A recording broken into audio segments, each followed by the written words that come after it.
السلام علیکم ورحمۃ اللہ وبرکاتہ۔ اعوذ باللہ من الشیطان الرجیم، بسم اللہ الرحمن الرحیم۔ رب اشرح لي صدری ویسر لي امری واحلل عقدۃ من لسانی یفقهوا قولی وقل جاء الحق وزهق الباطل ان الباطل كان زهوقا۔ آج میں جو دم آپ کے لیے تلاوت کرنے لگا ہوں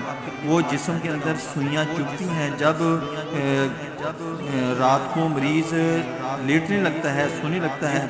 اپنے اوپر کوئی کمبل اوڑھتا ہے یا لحاف اوڑھتا ہے، تو جب بھی جسم تھوڑا سا گرم ہوتا ہے تو اسی وقت سوئیاں چبھنا شروع ہو جاتی ہیں، یا سورج کی روشنی میں باہر نکلتا ہے